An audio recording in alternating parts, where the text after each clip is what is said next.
सबसे पहले तो कबीर चैप्टर का इंट्रोडक्शन बताता हूँ, फिर हिंदी अर्थ को हम लोग बहुत अच्छे तरीके से करेंगे। सारे लोग तैयार हो ना? देखो अच्छे से पढ़ाई करो, ठीक है। और इसके अलावा बहुत सारे ऑप्शंस होते हैं, बट पढ़ाई एक ऐसी चीज़ होती है जो हमेशा ज़िंदगी में काम करेगी। लेखक थे भूषण जी और चैप्टर है आपका पाँच है, कबीर नाम है, ठीक है। अच्छे से याद रखना मेरे भाई, ठीक है। कबीर चैप्टर है जिसके लेखक भूषण जी थे और भूषण जी का जन्म 1613 में हुआ था और मृत्यु 1715 में हुआ था। 2 बार देख लेना, लिख कर बताता हूँ। 1613 में, क्योंकि याद होता है लिखने से, और 1715 में मृत्यु। यानी ये तुम्हारा जन्म है और ये तुम्हारा मृत्यु है, याद रख लेना। तुम्हारा नहीं, इनका, भूषण जी का, ठीक है। चलो, जन्म स्थान की बात करोगे तो तिकवापुर गांव का नाम था, कानपुर जिला का नाम था, उत्तर प्रदेश राज्य का नाम था मेरे भाई। तिकवापुर गांव था, कानपुर जिला था और उत्तर प्रदेश से राज्य था भूषण जी का। पिता का नाम था रत्नाकर त्रिपाठी, याद हो गया होगा उम्मीद करता हूँ। पिताजी का नाम क्या था? रत्नाकर। क्या नाम था? रत्नाकर त्रिपाठी। आई होप आपको अच्छे से समझ में आ गया होगा कि पिताजी का नाम था रत्नाकर त्रिपाठी। अगर आगे आप बढ़ोगे तो इनका जो उपनाम था भूषण ही था, ठीक है। और जो भूषण नाम है ना, इनकी उपाधि मिली थी, भूषण नाम की एक उपाधि मिली थी इन्हें चित्रकूट के सोलंकी राजा, किसने मेरे भाई? चित्रकूट के सोलंकी राजा रुद्र शाह ने दी थी भूषण की उपाधि, यानी कि भूषण का नाम बोल सकते हो। तो इसलिए इनका क्या है? ये उपनाम है, ठीक है। चलो, तो अच्छे से याद हो गया होगा। एक छोटा सा पॉइंट है, अच्छे से देख लो। ये रीतिकाल के प्रवर्तक चिंतामणि त्रिपाठी और प्रसिद्ध आचार्य मतीराम के भाई थे, यानी कि चिंतामणि त्रिपाठी, ठीक है, और प्रसिद्ध आचार्य मतीराम के भाई थे भूषण जी। याद हो गया होगा, 2 भाई थे इनके, क्लियर है। प्रमुख आश्रयदाता की बात करोगे तो इनको आश्रय कौन दिया था, है ना? तो छत्रपति शिवाजी के जो पुत्र साहू जी थे उन्होंने दिया था, और एक पवन के बुंदेला राजा जिनका नाम था छत्रसाल, तो इन्होंने दिया था इनको आश्रयदाता। मतलब इनके आश्रयदाता थे छत्रपति शिवाजी एक हो गए, एक शिवाजी के पुत्र साहू जी हो गई, और तीसरा पन्ना के बुंदेले राजा छत्रसाल। 3 लोग थे जो इन्होंने मतलब छत्रसाया दिया था, मतलब आश्रय साया ना, याद रख लेना। तो आश्रयदाता बोला जाता है, तुम लोगों ने आश्रय दिया था। आई होप आपको अच्छे से क्लियर हो गया होगा, ठीक है। अगले पॉइंट के ऊपर बात करेंगे, है ना। फिर से कहीं यार बैठ गई है मक्खी, यार ये बैठ जाती है मक्खी तो बोर्ड नहीं चलता, आपको पता है ना। और इनकी रचनाएं की अगर आप बात करोगे तो शिवराज भूषण इन्हीं के द्वारा लिखा गया था, यानी भूषण जी के द्वारा। शिव बावनी और छत्रसाल दशक, ये 3 मोस्ट इंपोर्टेंट है, याद रख लेना। शिवराज भूषण, शिव बावनी, छत्रसाल दशक, तीनों भूषण जी के द्वारा लिखा गया रचना थी। ये इंपॉर्टेंट है। आगे और भी है, जैसे कि भूषण, है ना, छत्रसाल दशक भूषण, हजारा भूषण उल्लास, दूषण उल्लास नामक कृतियाँ या अप्राय है। तो जो ऊपर वाला मैंने बताया उसे याद रखना, शिवराज, शिव बावनी और छत्रसाल दशक, वो इंपॉर्टेंट है मेरे भाई, ठीक है। चलो, इंट्रोडक्शन कंप्लीट हो गया। तो मैंने कहा था हिंदी अर्थ कराऊंगा, तो हिंदी अर्थ 2-2 लाइन करके कराऊंगा, क्लियर है। पहले 2 लाइन का हिंदी अर्थ समझते हैं।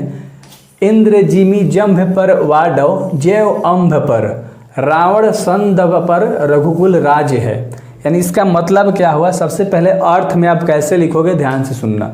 प्रस्तुत पंक्ति में कवि भूषण शिवाजी के शौर्य का बखान करते हुए कहते हैं, यानी शिवाजी के शौर्य के, वीरता के बखान करते हुए, गुणगान करते हुए कहते हैं कि शिवाजी का जो मलेच्छ पर उसी प्रकार की राज्य है जिस प्रकार इंद्र का यमपड़ है, ठीक है। यानी कि शिवाजी का मलेच्छ पर उसी तरह का मतलब एक राज्य है, उसी प्रकार का राज्य है जिस प्रकार इंद्र का यम पर है, ठीक है। समुद्र की अग्नि का है, यानी समुद्र का अग्नि पर है, और राम का दंभ पर भरे रावण पर था, यानी राम जी का जो था ना वो रावण पे था। उसी तरह से शिवाजी के बारे में वो बखान करते हैं। तो इन सारे पंक्तियों में भूषण ने शिवाजी के शौर्य की तुलना इंद्र, समुद्र, अग्नि और राम के साथ की है। तो आई होप आपको समझ में आ गया होगा। आप छोटा सा लाइन बना के लिख सकते हो कि प्रस्तुत पंक्तियां कवि भूषण शिवाजी के शौर्य का बखान करते हुए कहते हैं कि शिवाजी का जो मलेच्छ पर उसी तरह से राज्य है जिस प्रकार इंद्र का यम पर है, समुद्र की अग्नि पर है ना, यानी कि पानी पर है, और राम का दंभ भरे रावण पर था, और पर इसी तरह से मतलब आप बना के लिख सकते हो।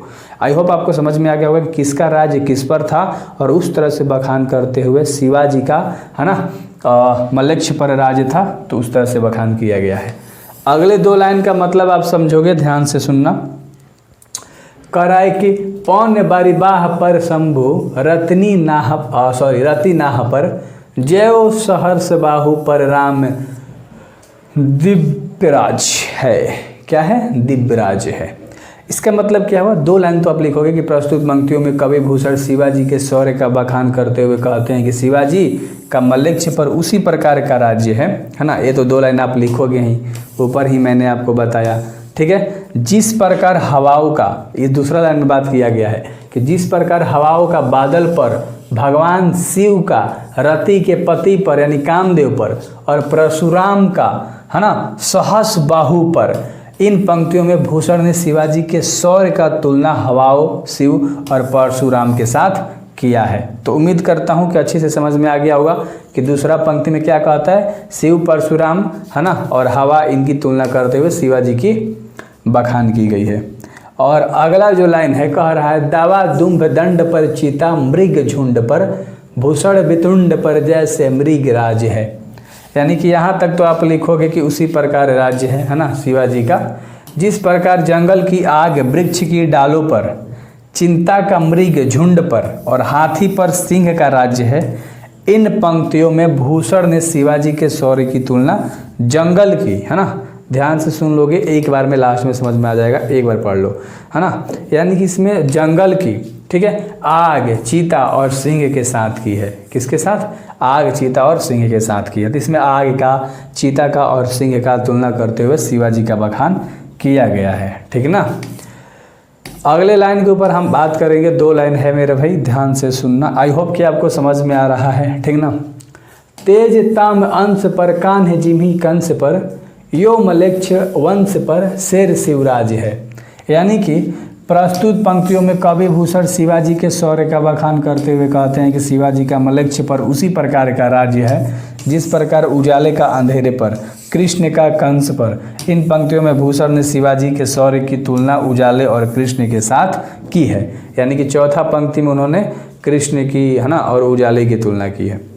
दूसरा, अगर आप दूसरे लाइन में आओगे, दूसरे पद में अगर आप आओगे तो उसमें ध्यान से सुनना। निकसत्य म्यान ते मुख्य प्लय भानु कैसी फारे तम तुम से मयंदन के जाल को। यानी कि इसका मतलब क्या हुआ, बस आपको हिंदी का ना लाइन अच्छे से याद रखना है। अर्थ ध्यान से सुन लो। आप सबसे पहले क्या लिखोगे मेरे भाई, दूसरे पंक्ति में प्रस्तुत पंक्तियाँ कबीर भूषण द्वारा रचित कबीर शीर्षक पाठ से अवतरित है, जिसमें कवि भूषण ने छत्रसाल की वीरता, धीरता और पौरुष का वर्णन किया है। कवि कहते हैं कि छत्रसाल की तलवार म्यान से इस प्रकार निकलती है ना। मतलब यहाँ पर कबीर है मेरे भाई, कवि या कबीर लिख सकते हो, कोई नहीं, है ना। तो म्यार से इस तरह निकलती है जैसे प्रलयकारी सूर्य से उसकी किरणें निकलती है ना। तथा वह गंध अर्थात हाथियों के जाल को इस प्रकार इतर बितर कर देती है जैसे सूर्य की किरणें अंधेरे को करती हैं। यानी शिवाजी की तलवार जब निकलती है अंदर से तो इस तरह से निकलती है जैसे प्रकाश अंधेरे को ख़त्म कर देता है ना। उसी तरह से जो शिवाजी की तलवार थी ना, वो सारे दुश्मनों को राफ साफ कर रही थी, ठीक है। चलो अगले सवाल के ऊपर बात करेंगे, ध्यान से देखना। कह रहा है कि लागत लपकी कंठ वैरिन के नागिनी सी रुद्राही रिझावी दे दे मुंडन की माल को। यानी इसका मतलब क्या हुआ, प्रस्तुत पंक्तियाँ कबीर भूषण, है ना, कविवर या कबीर लिख सकते हो, भूषण द्वारा रचित कबीर शीर्षक पाठ से अवतरित है, जिसमें कवि भूषण ने, है ना, कवि भूषण की छात्रसाल की वीरता, धीरता और पौरुष का वर्णन किया है। तो ये तो आप 2 लाइन 3 लाइन आराम से लिखोगे। मेन हिंदी होता है, आगे स्टार्ट होता है मेरे भाई, ठीक है। चलो, तो इसमें कवि कहते हैं, ध्यान से सुनना, कवि कहते हैं कि हे राजन, आपकी तलवार शत्रुओं के गर्दन से नागिन की तरह लिपट जाती है। जैसे एक नागिन किसी के गर्दन से लिपट जाती है, उसी तरह आपकी तलवार किसी के गर्दन पर ऐसे आके और लिपट जाती हैं। और रुद्र शिव को प्रश्न करने के लिए, यानी खुश करने के लिए, उन्हें मुंडों की माला अर्पित कर रही है। यानी मूड़ी काट काट कर अर्पित कर रही है, खुश करने के लिए, प्रसन्न करने के लिए, राइट। अगले सवाल के ऊपर बात करते हैं। लाल छितिपाल छत्रसाल महाबाहुबली कहाँ लौ बखान करो तेरी करवाल को। यानी कि इसका मतलब क्या हुआ कि यहाँ तक तो आप आराम से लिखोगे, ठीक है, 2.5 लाइन। उसके आगे हम लोग कहते हैं, कवि कहते हैं, ध्यान से सुनना, कवि कहते हैं कि हे बलिष्ठ और विशाल भुजा वाले महाराज छत्रसाल, मैं आपकी तलवार का कहाँ तक बखान करूं। आपकी तलवार अत्यंत प्रलयकारी है जो शत्रुओं के समूह को नष्ट कर रही है। यानी शत्रु जितने भी लोग हैं ना, सबको ऐसा राप ताप कर रही है। मैं आपके तलवार की क्या ही बखान करूं, मैं आपकी वीरता का क्या ही बखान करूं। वो इस तरह से आप लोग भारी पड़ रहे हैं दुश्मन पे। अगले 2 लाइन का हिंदी समझना, ध्यान से देख लो, है ना। अगला जो 2 लाइन है कह रहा है कि प्रतिभट कटक कटीले केते काटी काटी कालिका सी किलकी कलेव देती काल को। यानी इसका मतलब क्या हुआ, प्रस्तुत पंक्तियां कबीर भूषण द्वारा रचित कवि शीर्षक पाठ से अवतरित है, जिसमें कवि भूषण ने छत्रसाल की वीरता, धीरता और पौरुष का वर्णन किया है। तो ये तो भाई आपको ये लाइन याद हो गया होगा, मुझे जहाँ तक लगता है। आपको क्या लगता है भाई, आप डिसाइड कर लो ना यार, तुम्हें तो सब चीज़ बेस्ट लगती है।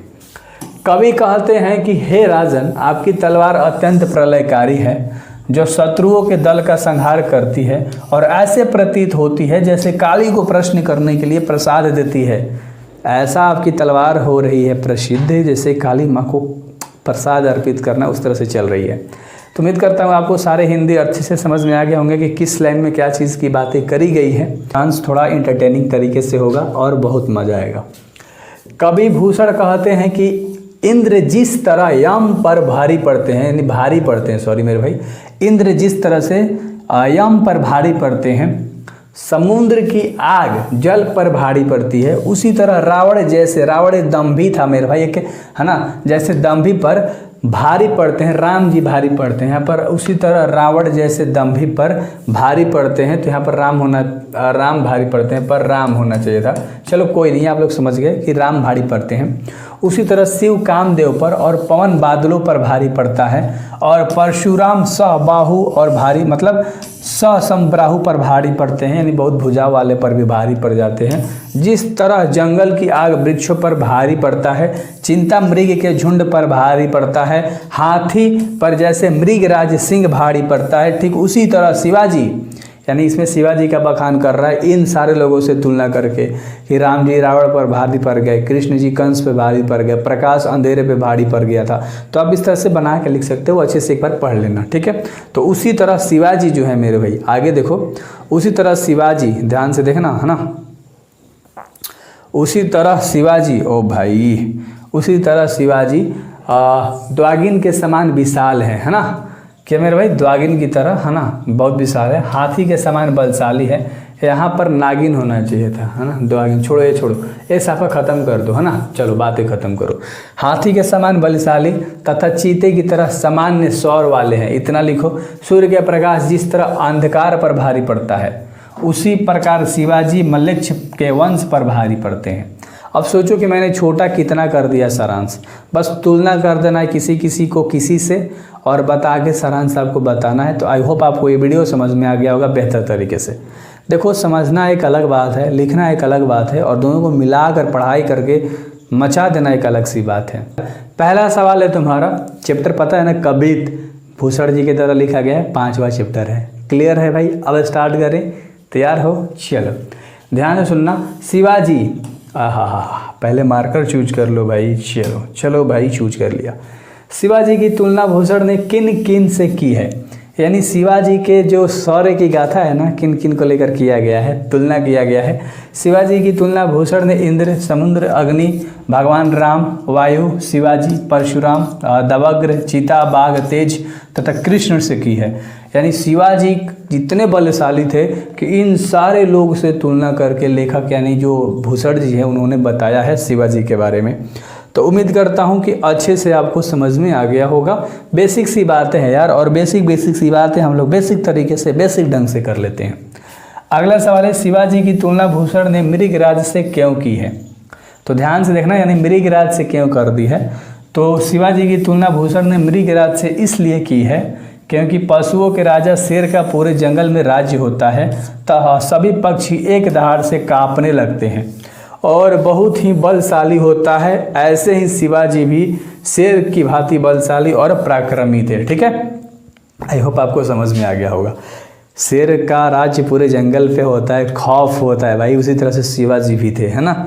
इनका भी खौफ सारे लोगों पे था। तो उम्मीद करता हूँ अच्छे से आपको ये समझ आया होगा। सब्सक्राइब करो ना यार, तुम सब किए हो सब्सक्राइब, अपने दोस्तों को बताते हो, बताओ ना यार, जलन कहाँ है का दोस्त ही है आपका, है ना, नंबर आपसे ज़्यादा नहीं लेगा, हम है ना। चलो बताओ उसे। छत्रसाल की तलवार है, वर्णन कीजिए, यानी छत्रसाल की तलवार जो है कैसी है उसके बारे में बताना है। छत्रसाल की तलवार रौद्र रूप धारण कर रखी है। उनका तलवार इतनी शानदार है, हाथी के ऊपर पड़ी हुई लोहे के जालियों को काट देती है। यानी हाथी पर जो जाली बिछाया हुआ रहता है ना, बैठने वाला या मूड़ी पर भी लगाया हुआ रहता है, लोहा वाली, उसे भी काट रही है। उनकी तलवार शत्रुओं के गले में मृत्यु के समान लिपट रही है। शत्रुओं के सिरों को माला यानी शिवाजी अर्पित कर रहे हैं, यानी शत्रु जितने भी हैं ना सबके मूड़ी को काट काट कर माला बना दे रहे हैं भाई, इस तरह से। ठीक है, और अगला सवाल है जो 4 नंबर का सवाल है, और ध्यान से देखिएगा। नीचे लिखे अवतारणों का स्पष्ट करना है, यानी स्पष्टीकरण करना है। पहला सवाल क नंबर का, लागती लपकी कंठ वैरिन के नागिन सी, रुद्र ही रिझावे दे दे मुंडन की माल को। यानी इसका मतलब क्या होगा, मैंने हिंदी अर्थ में भी समझाया है और मैं आपको एक बार अच्छे से बता देता हूँ। सबसे पहले तो हम लोग 2 लाइन तैयार करते हैं। कौन सी, ध्यान से देखो। प्रस्तुत पंक्ति भूषण कवि की कविता छत्रसाल दशक से संकलित है, यानी ली गई है, कविताओं से ली गई है। तलवार की प्रशंसा करते हुए कहते हैं कि छत्रसाल की तलवार दुश्मनों के गले में तेज गति से जहरीली नागिन की तरह लिपट जाती है और देखते ही देखते उनके सिर को धड़ से अलग कर देती है। तलवार द्वारा सिरों को यूं काटकर गिरते देखकर ऐसा लग रहा है कि वह भगवान शिव को प्रश्न करने के लिए मुंडन माला अर्थात सिरों की माला अर्पित करना चाहते हैं। समझ में आ गया। तलवार ऐसी थी ना, गर्दन को काट काट कर मुंडी बनाया जाता, मुंडी की माला यार, धड़ अलग, सर से नीचे वाला पार्ट अलग, सर ऊपर वाला अलग, और मानो कि भाई ऐसे चल रहा है ना, शिव भगवान को प्रश्न करने के लिए मुड़ी की माला अर्पित करी जा रही है। और इसी में ख नंबर का है, ये भी आपको समझ आएगा, आराम से बस सुनो।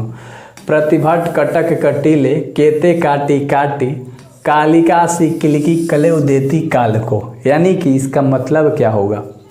प्रस्तुत पंक्ति भूषण कवि की कविता छत्रसाल दशक से ली गई है। कवि कहते हैं कि छत्रसाल की तरह शत्रुओं को काट कर, है ना, और कालिका अर्थात काली देवी को सुबह का नाश्ता प्रदान कर रही है, यानी कि नाश्ता दे रही है मुड़ी को काट काट कर। वह मृत्यु के देवी को प्रश्न करने के लिए शत्रुओं का कलेजा प्रदान कर रही है, और छत्रसाल की तलवार शत्रु को योद्धा के अनेक समूहों को काट रही है। भाई सोचो, तलवार ऐसे था ना भाई, कहना ही नहीं है। और अगला सवाल है तुम्हारा 5 नंबर का। देखो, आज तक मैंने एक भी वीडियो लंबा नहीं बनाया, है ना, आपका टाइम कभी स्पेंड नहीं किया भाई। भूषण रीतिकाल की किस धारा के कवि हैं और इस काल के कवियों को कैसे विशिष्ट हैं, यानी कैसे अलग थे आजकल के कवि के मुकाबले। भूषण एक रीतिबद्ध आचार्य कवि थे, किंतु अलंकार निरूपण करते समय उनका आचार्य रूप बहुत सफल नहीं हो सका, उनका काव्य रूप ही ज़्यादा सफल रहा। रीतिकाल में श्रृंगार रस की प्रधानता थी, प्रायः सभी कवि श्रृंगार रस की कविता लिखते थे। कवि भूषण ने इन सब से हटकर वीर रस को प्रमुखता दी है, यानी सब चीज़ से हटकर कवि जो भूषण जी थे उन्होंने वीर रस को यह प्रमुखता दी है, यानी कि प्रथम स्थान दिया है, महान माना है वीर रस को, याद रख लेना तो, है ना। और जो लास्ट क्वेश्चन आंसर है मेरे भाई, आपके अनुसार दोनों छंदों में अधिक कौन है और क्यों है। तो ध्यान से देखना, मेरे अनुसार दोनों छंदों में अधिक प्रभावी पहला कवि है, क्योंकि इनमें शिवाजी के बल, साहस और पराक्रम का वर्णन बड़ा ही सुंदर रूप में किया गया है। वैसे भी चेतनवाड़ी के बल, साहस और पराक्रम का बखान ही अच्छा लगता है, और वहीं तलवार की महिमा कुछ, है ना, खटकती है। तो सिर्फ बखान पहला में 2 स्टेप में था, पहला और दूसरा, तो दूसरा में नहीं, पहला में कुछ अच्छी अच्छी बातें करी गई हैं, वीरता की बातें करी गई हैं, और उसके ऊपर था। एक चीज़ बोलूँगा आप सबसे, ज़रूर सब्सक्राइब करना, दोस्तों में ज़रूर शेयर करना। इतना मेहनत करके सारी चीज़ें लाइन बाय लाइन आपको दे रहा हूँ ना, बिलीव मी 95-98 नंबर तो यूँ लाओगे, बट आपको सारे वीडियोज़ कर लेने पड़ेंगे। ठीक है, चलो पहला सवाल है, किसकी कविता को सुनकर कवि नाभादास सर झुका लेते हैं मेरे भाई, बताओ। किसकी कविता को सुनकर जो नाभादास थे वो सर झुकाते थे, कबीरदास, सूरदास, मोहन राकेश, इनमें से कोई भी नहीं। तो पहला का ऑप्शन हो जाएगा तुम्हारा कबीरदास, है ना। चलो अच्छे तरीके से आपको क्लियर हो गया होगा, उम्मीद करता हूँ। एक एक पार्ट को इतने बेहतर तरीके से करा दूंगा ना भाई, आप कहोगे कि हाँ बहुत मज़ा आ रहा है। देखो अगला सवाल है, नाभादास किसके समकालीन थे? कबीरदास, सूरदास, तुलसीदास या इनमें से कोई भी नहीं? तो दूसरा का ऑप्शन क्या होगा मेरे भाई? देखो एक एक चीज़ को बारीकी से करो, है ना। तुलसीदास के, है ना, एक एक का आंसर तो बताऊंगा। नाभादास किसके समकालीन थे? तुलसीदास के समकालीन थे। आई होप कि आपको क्लियर तरीके से समझ में आ गया होगा। और अगला सवाल है 3 नंबर का सवाल है, ध्यान से देखना। नाभादास की रचना कौन है? नाभादास की रचना कौन है? तो नाभादास ने कौन से चैप्टर को लिखा है? कड़बक को, ठीक है, तो कड़बक चैप्टर को, है ना। चलो बेहतर तरीके से आपको याद हो गया होगा, ठीक है मेरे भाई। तो नाभादास की रचना क्या है? कड़बक, है ना। चलो और अगला सवाल है, कौन सी रचना नाभादास की है? इनमें से कौन सी रचना नाभादास की है मेरे भाई, बताओ। तो नाभादास के द्वारा सूरसागर भी लिखा गया है ना। नाभादास के द्वारा सूरसागर भी आपका लिखा गया है और उम्मीद करता हूँ कि आपको बेहतर तरीके से समझ में आ रहा होगा मेरे भाई, ठीक है, क्लियर है। चलो 1 मिनट आपको इंट्रोडक्शन एक बार दिखा देता हूँ। आप लोग बोलते हो ना, ये देख लो पूरा इंट्रोडक्शन है, ठीक ना। किनके बारे में? भूषण जी के बारे में। और इसी से रिलेटिव सारे ऑब्जेक्टिव आप कर रहे हो बेहतर तरीके से। 4 तक हमने कराया था ना, देख लो इस PDF में मैंने आपको सारी चीज़ें दिखा दिया मेरे भाई कि मैंने बेस्ट तरीके से सारी चीज़ें करा रखी है। छापय के रचनाकार कौन है? छापय जो आपका चैप्टर है उसके रचनाकार कौन है मेरे भाई, बताओ। तो छापय के जो थे ना वो नाभादास थे। कौन थे? नाभादास थे। क्लियर है, अच्छे से याद हो गया होगा। और अगला सवाल है, कबित के प्रथम रस में कौन सा रस है? ये जो कबित आपका चैप्टर है इसके प्रथम वाले में पूछ रहा है, तो इसमें कौन सा रस था? श्रृंगार रस के बारे में बात किया गया है और श्रृंगार रस को प्रमुखता दी गई थी। तो उम्मीद करता हूँ अच्छे से समझ में आया होगा। कभी भी अपने आप को किसी से कंपेयर मत करो, है ना। मात्र एक चैप्टर आप चाहो तो 20 मिनट में कंप्लीट कर दोगे। मेरा 10 से 12 मिनट का वीडियो और डबल स्पीड करके, तेज स्पीड करके एक बार और सुन लेना। अगर तुम्हारा कोई भी चैप्टर रह जाएगा ना मेरे भाई, मेरे से आगे बोलना, एक भी चीज़ नहीं रहेगा। कौन सी कृति भूषण जी की है? यानी भूषण जी ने क्या लिखा है? अष्टयाम, साहित्य लहरी? नहीं, ये दोनों नहीं लिखा है। इनमें से कोई भी नहीं? क्या शिव बाबनी को तो लिखा था यार। तो बी नंबर का ऑप्शन सही हो जाएगा। भूषण जी के द्वारा एक कृतियाँ लिखी गई थी और मैंने इंट्रोडक्शन में बहुत बेहतर तरीके से ये चीज़ करा रखा है। क्लियर है। चलो कोई बात नहीं, आराम से प्लेलिस्ट में जाओगे आप लोग और आप लोग देखोगे। चलो अगला है, महाकवि भूषण हिंदी साहित्य के लिए किस काल के कवि थे? तो महाकवि भूषण जो थे मेरे भाई हिंदी साहित्य के किस काल के लिए कवि थे? तो रीति काल के कवि थे, है ना। याद रख लेना, रीति काल के। कौन से काल? रीति काल, है ना। और अगला सवाल है कि निम्न में से, ध्यान से, निम्न में से कौन सी रचना भूषण की है? तो भूषण जी के द्वारा क्या लिखा गया है? शिवराज भूषण। ध्यान से देखना मेरे भाई, सकेत शिवराज भूषण लिखा गया, सकेत नहीं, उर्वशी नहीं, कामायनी नहीं। यानी ऑप्शन नंबर ए तुम्हारा बिल्कुल राइट हो जाएगा। याद हो गया होगा। चलो शिवराज भूषण, है ना। और अगले सवाल के ऊपर बात करेंगे। 10 नंबर का सवाल है कि निम्न में से, क्या कह रहा है सवाल, कि निम्न में से तम का पर्यायवाची तिमिर होता है। याद रख लेना, है ना। तो डी नंबर का ऑप्शन सही हो जाएगा। तम का पर्यायवाची क्या होता है मेरे भाई? तिमिर। और व्याकरण का भी प्लेलिस्ट बना दिया है, तो व्याकरण वाले भी सारे वीडियोज आप अच्छे तरीके से देख सकते हो।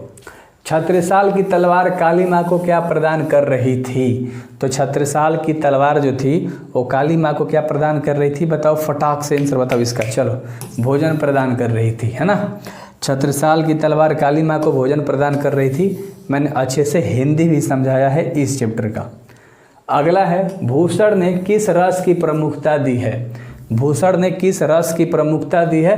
तो वीर रस की प्रमुखता दी है। आई होप कि आपको अच्छे से क्लियर हो गया होगा मेरे भाई, ठीक है। चलो अगले सवाल के ऊपर बात करेंगे, जो 13 नंबर का सवाल है आपका। चिंतामणि त्रिपाठी भूषण के कौन लगते थे? चिंतामणि त्रिपाठी भूषण जी के भाई लगते थे, है ना। चलो, भूषण जी के 2 भाई थे, मैंने इंट्रोडक्शन में कराया है। देखो बार बार बोलता हूँ, इंट्रोडक्शन सबसे इंपॉर्टेंट होता है ना जी। वहीं से आपके ऑब्जेक्टिव लड़ने के चांसेस हो जाते हैं बहुत ज़्यादा। शिवाजी के पुत्र का क्या नाम था? शिवाजी के पुत्र का नाम बताना है मेरे भाई। साहू जी। शिवाजी के पुत्र का नाम था साहू जी। क्लियर है, क्या नाम था? साहू जी। और अगला सवाल है कि छत्रसाल दशक में कितने छंद हैं? पूछ रहा है कि कितने छंद हैं छत्रसाल में, तो टोटल 10 गो छंद हैं। कितने? टोटल 10 छंद हैं। और अगला सवाल है 16 नंबर का सवाल है, शिवराज भूषण में कितने अलंकारों का निरूपण हुआ है? कितना अलंकार पूछ रहा है, तो टोटल 105 गो। किसमें? शिवराज भूषण में। याद रखना टोटल 105 गो अलंकार। और ये सवाल आपका बहुत ज़्यादा इम्पोर्टेंट है, बहुत ज़्यादा इम्पोर्टेंट है, याद रखिएगा। ठीक है, अगला सवाल है 17 नंबर का मेरे भाई। ठीक है, चलो 17 नंबर का सवाल है कि भूषण ने मुख्यतः किस भाषा में रचना की है? तो भूषण जी ने मुख्यतः जो थी ना वो खड़ी बोली ब्रज भाषा अवधी, तो ब्रज भाषा में किया था। किसमें? ब्रज भाषा में। किसमें? ब्रज भाषा। याद रहेगा? अरे याद रहेगा तो बताओ भाई। और अगला है 18 नंबर का सवाल। 18 नंबर का सवाल है कि भूषण की कृति कौन सी नहीं है? भूषण जी की इनमें से कौन सी कृति नहीं है? तुषार उल्लास तो है ना? ये नहीं है, क्योंकि भूषण हजारा, दूषण उल्लास और हर्षोल्लास, ये तीनों तो इनके द्वारा लिखा गया है। दूषार उल्लास नहीं है ना? तो सी नंबर का ऑप्शन बिल्कुल क्लियर हो जाएगा। उम्मीद करता हूँ अच्छे से समझ में आ गया होगा। तो भाई एक एक पॉइंट को देखना पड़ता है इस तरह के सवाल में, क्योंकि ऑप्शन वाला जो गजब कर देता है। सी बावनी में टोटल मुक्तक 52 गो है, या 19 नंबर याद रख लो, एक ही ऑप्शन टोटल 52 गो है ना। सी बावनी में मुक्तक कितने? 52, 52। भूषण जी का जन्म किस प्रदेश में हुआ था मेरे भाई? भूषण जी का जन्म किस प्रदेश में हुआ था? उत्तर प्रदेश में हुआ था। आई होप आपको समझ में आ गया होगा। तो उत्तर प्रदेश में हुआ था। क्लियर है? चलो अगले सवाल के ऊपर हम बात करेंगे 21 नंबर का। भूषण जी का जन्म कब हुआ था? भूषण जी का जन्म कब हुआ था? 1613 में। कब हुआ था? 1613 में भूषण जी का जन्म हुआ था। और अगला सवाल है आपका 22 नंबर का। कवि के पिताजी का नाम क्या था? कवि के यानी कि भूषण के पिताजी का नाम बताना है, फटाक से बताओ। रत्नाकर त्रिपाठी। यार इंट्रोडक्शन में कराया था ना बेहतर तरीके से, इसलिए बोलता हूँ कि भाई मचा दो। अगला सवाल है तुम्हारा 23 नंबर का।